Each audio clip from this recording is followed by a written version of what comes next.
Voters here in Frederick, Maryland today are choosing a local board of aldermen and a mayor.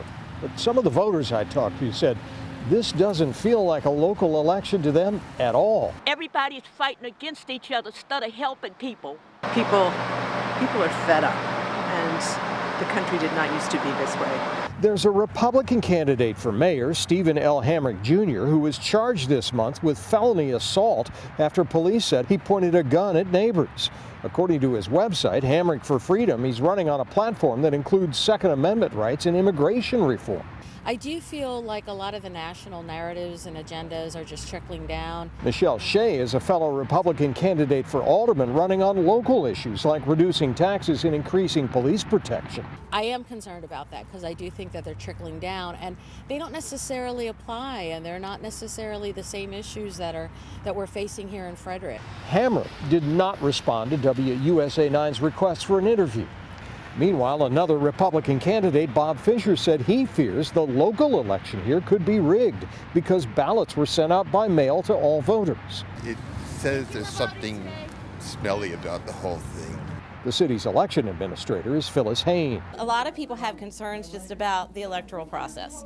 Haynes said a live video feed of vote canvassing will be broadcast on community cable, and candidates will be allowed to witness the counting despite COVID restrictions to increase confidence in the process. Former Mayor Jennifer Doherty, a Democrat, says she entered the race as a write-in after Hamrick won the Republican primary despite the criminal charges against him. He's a very unserious person. He's making a laughing stock of the process, and I'm insulted as a resident and taxpayer. Would any of this happen 4 years ago or 8 years ago? Absolutely not. So it's different. It's different. These times have changed. Again, Mr. Hamrick did not respond to my request for an interview. He's due in court November 12th to face the assault charges. Registration here in Frederick is about 50% Democrat, 25% Republican, and the rest unaffiliated. In Frederick, Maryland, Scott Broom, WUSA 9. I want to zero in on one ballot issue that we're watching in the city of Greenbelt. It's all about reparations. John Henry is in Prince George's County verifying what voting yes on that question would mean. So if Greenbelt residents vote yes in this ballot question Tuesday, does it mean African Americans and Native Americans who live here will immediately get reparations? We can verify no.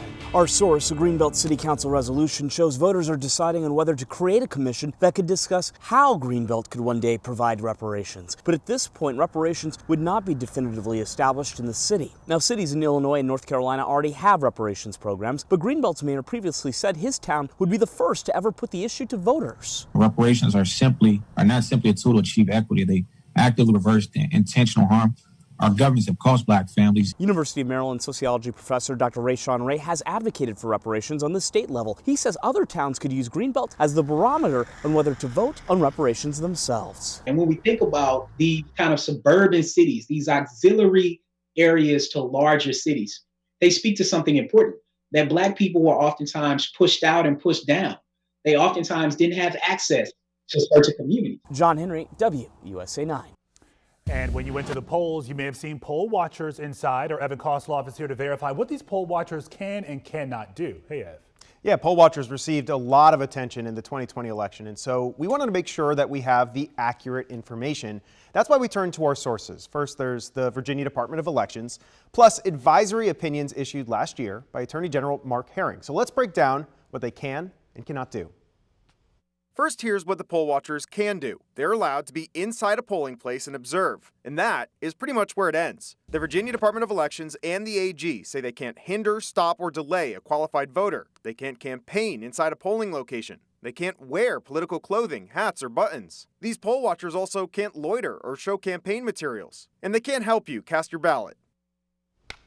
All right, now if you believe that you were harassed or mistreated by a poll watcher, you are able to submit a complaint to the Virginia Department of Elections. That info is up on their website. So far, though, fortunately, we haven't heard any complaints like this come into the newsroom. Lorenzo? Yeah, so you're a good poll watcher if no one notices you. Exactly. Evan, thank you. All right, and if you have questions about today's big races or what to take to the polls, head on over to WUSA9.com. We'll have live streaming coverage starting at 8 o'clock tonight.